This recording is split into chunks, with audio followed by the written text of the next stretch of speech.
మాజీ TTD chairman Bhumana Karunakar Reddy మీడియాతో మాట్లాడుతున్నారు. ఇప్పుడు అలా చూద్దాం. విషయాన్ని చెప్తున్నాం. ఎన్డీడీబీ రిపోర్టు గాని ఎన్డీఆర్ఐ రిపోర్టు గాని ఎక్కడా కూడా జంతువుల కొవ్వు కలవలేదు అన్నటువంటి విషయం చాలా స్పష్టంగా పేర్కొన్నది. అలాగే మీరు చెప్పినటువంటి విలేకరుల సమావేశంలో మేము నిబంధనల్ని సడలించినందువలన ఈ రకమైనటువంటిదంతా జరిగింది అనేటువంటి మాటలు చెబుతున్నారు. దానికి మళ్లీ చెబుతున్నా, ఈ నిబంధనలు కేంద్ర ప్రభుత్వం యొక్క విధానాలను అనుసరించి స్టార్టప్ కంపెనీలను ఆంధ్ర, కర్ణాటక, తమిళనాడు, తెలంగాణ ప్రాంతాలలో ఉన్నటువంటి కొత్తగా వస్తున్న పాల ఉత్పత్తిదారులను అంటే ఎంటర్ప్రినర్స్ ని ఎంకరేజ్ చేయాలన్నటువంటి ఉద్దేశంతో ఏర్పాటు చేశారే తప్ప ఏ రకమైనటువంటి దురుద్దేశం లేదు. లేకపోగా సడలించిన తరువాత మీరన్నట్టుగా మీరేదో కఠినమైనటువంటి నిబంధనల్ని వేసిన తరువాత సడలించిన తరువాత వచ్చినటువంటి కంపెనీ ఒక్కటి కూడా లేదు.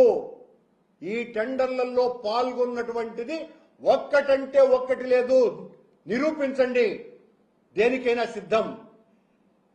ఈ బోలే బాబా, ఆ వైష్ణవి, ప్రీమియర్ వీళ్ళందరూ కూడా ఆ ముందే మీరు కఠినతరం అని మీరేదైతే గొప్పలు చెప్పుకుంటున్నారో అప్పుడే టెండర్లు వేసినటువంటి వాళ్ళు. ఈ రోజున ఏ 4 ట్యాంకర్ల ద్వారా జరిగింది అని నేరారోపణ జరిగింది అని చెబుతున్నారో ఆ ఏఆర్ డైరీ, మాల్గంగా ఇవి మేము కఠినతరం చేసిన తరువాతనే పాల్గొన్నారు. అంటే ఆ అర్హత కఠినతరం చేసినా చెయ్యకపోయినా పాల్గొనేటువంటి స్థాయిలో వాళ్లకు అర్హతలు ఉన్నాయని ఆ అర్హతను నిర్ణయించేటువంటి కమిటీలు నిర్ధారించిన తరువాతనే ఇవి చేయటం జరిగింది, టెండర్లలో పాల్గొనటం జరిగింది. మీరు చంద్రబాబు నాయుడు గారు ఏదైతే చెప్పారో జంతువుల కొవ్వు కలిపినారు అని ఆ 4 ట్యాంకర్లను ఉద్దేశించి చెప్పారో ఆ 4 ట్యాంకర్లని తిరిగి శ్యామలరావు గారు ఈవోగా ఉన్నప్పుడే, మీరు ముఖ్యమంత్రిగా ఉన్నప్పుడే ఆ 4 ట్యాంకర్ల మీరు చెప్పిన ఆవు కొవ్వు కలిపినటువంటి నెయ్యిని ఆవు కొవ్వుతోనే తయారు చేసినటువంటి లడ్డూలను తయారు చేసినారు అని సిబిఐ తన నివేదికలో స్పష్టంగా కోర్టుకు పేర్కొన్నది. ఇక దొంగలెవరు? అలాగే ఈ పత్రికా సమావేశంలో మేము చాలా ట్యాంకర్లను వెనక్కి పంపించేసినామని అన్నారు. మా హయాములో 18 ట్యాంకర్లను పట్టుకొని ఆనాడున్నటువంటి ప్రామాణికతలకి సరిపోనటువంటి ట్యాంకర్లను మేము అంతకు పూర్వం తెలుగుదేశం ప్రభుత్వంలో చంద్రబాబు నాయుడు గారి ప్రభుత్వం కూడా 14 సార్లు రిజెక్ట్ కాబడ్డాయి అన్నటువంటి విషయాన్ని మరిచిపోతే ఎలా? నెక్స్ట్ సిఎస్ఆర్టీఐ సంబంధించినటువంటి రిపోర్ట్లు వచ్చిన తరువాత చైర్మన్ కు అందిస్తే ఆయన కళ్ళు మూసుకున్నాడు అని అంటున్నారు. టీటీడీ నిబంధనలను ఒకసారి చదవండి. టీటీడీ పాలక మండలి తనకున్నటువంటి అధికారాలను ఎగ్జిక్యూటివ్ ఆఫీసర్కు బదలాయించి అడ్మినిస్ట్రేషన్ అంతా కూడా అధికారులు చూస్తారు. అధికారులు మరి ఎగ్జిక్యూటివ్ ఆఫీసర్ని కలవకుండా చైర్మన్ నెలలు ఎందుకు కలిసినారు? మీరు ఎలా అంటారు ఆ మాట? చైర్మన్కి ఏ రకమైనటువంటి సంబంధం ఉంది? ఎగ్జిక్యూటివ్ అథారిటీ అంతా కూడా అధికారులది అయినప్పుడు అక్కడ మా ప్రభుత్వంలో ఉన్నటువంటి సుబ్బారెడ్డి గారి మీద నింద వేయాలని చూశారు. ఇప్పుడు ప్రత్యేకంగా విచారణ చేయిస్తాము. మా దృష్టిలో వీళ్ళు నేరస్తులే అయినా మేము చాలా జాగ్రత్తగా వెంకటేశ్వర స్వామి మీద ఉన్నటువంటి భక్తితో ఏ రకమైనటువంటి ఇబ్బందులు లేకుండా విచారిస్తాము. ఏంది ఏ రకమైనటువంటి ఇబ్బందులు లేకుండా విచారించేది? నేరస్తులైతే ఎవరినైనా కూడా తీవ్రంగా శిక్షించమనే కదా మేము మొదటి నుంచి అడుగుతున్నాం.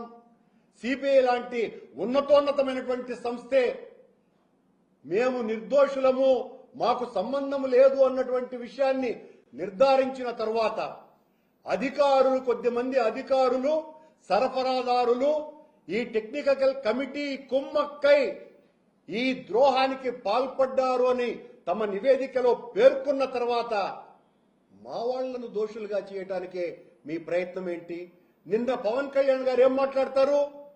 ఆయన గారి శాసనసభ ముఖ్య నాయకుల సమావేశంలో ఆవు కొవ్వు పంది కొవ్వు కలిసింది, మనం దీన్ని సమర్థవంతంగా తిప్పికొట్టలేకపోతున్నాము, ఏం నిద్రపోతున్నారా అని ఒక ఎంపీని, కాకినాడ ఎంపీని సాక్షాత్తు వాళ్ళ తమ్ముడు నాగబాబు గారిని ఉద్దేశించినారు అని చెప్పే పత్రికల్లో వస్తూ సిబిఐ తన నివేదికలో భక్తుల మనోభావాలు ఎక్కడ దెబ్బతింటాయోనని, భక్తుల మనోభావాలు ఎక్కడ దెబ్బతింటాయోనని సిబిఐ తన నివేదికలో జంతువుల కొవ్వు కలపలేదు అని తీర్పిచ్చిందంటండి, నివేదిక ఇచ్చిందట. మరి ఊరికే మాట వరుసకు మాట్లాడతాం.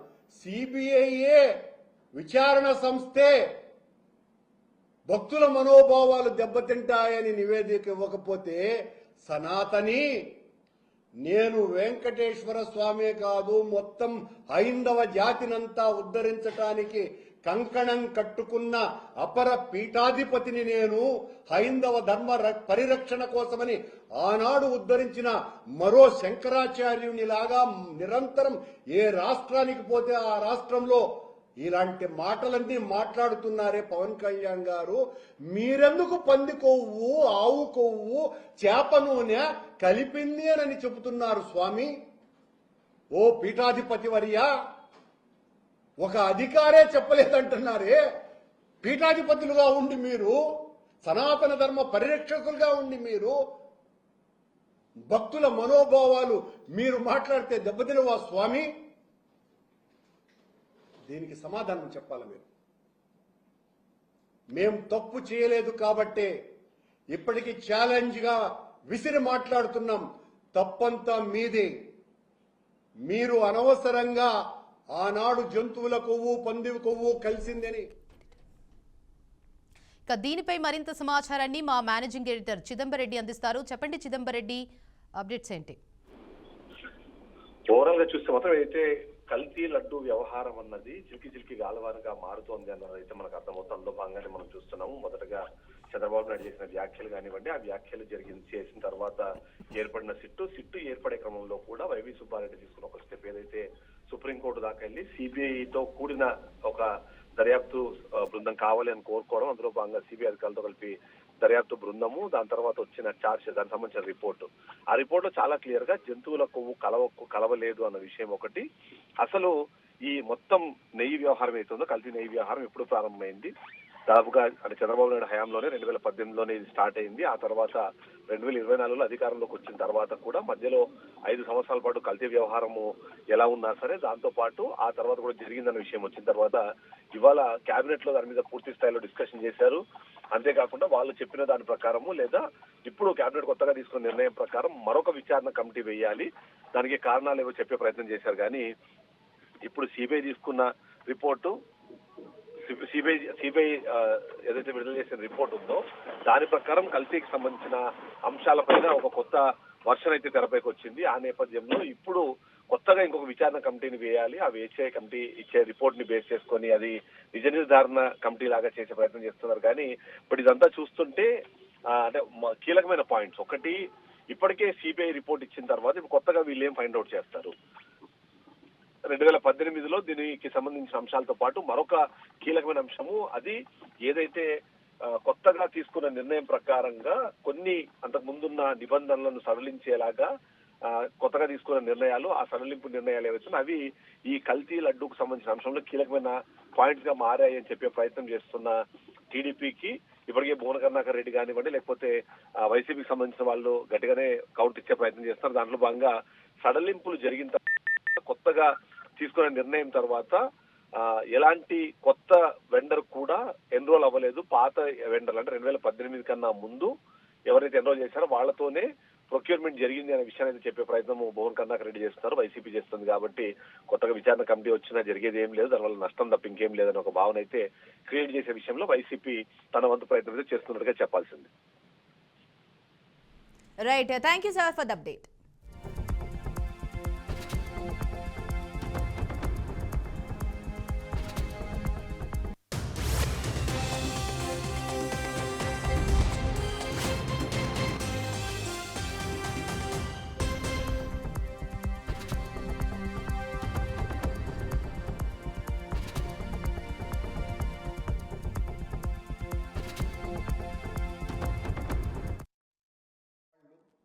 ఈ రకమైనటువంటి తీర్పులు ఇచ్చి ఇంకా కన్ఫ్యూజన్ చేసేటువంటి ప్రయత్నం మానుకుంటే మంచిది.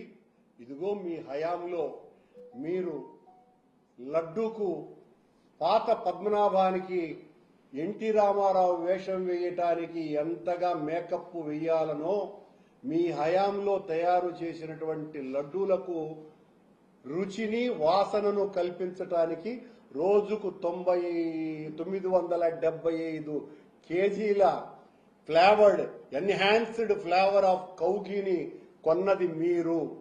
నిజంగా అవన్నీ మంచి నెయ్యితో తయారయ్యి ఉంటే ఇదెందుకండి ఈ ఫ్లేవరు? నాకు అర్థం కదా. ఎందుకు ఫ్లేవర్ చేయాలా, ఫ్లేవర్ ఇయ్యాలా? ఇదేమన్నా నేను తయారు చేసింది కాదే.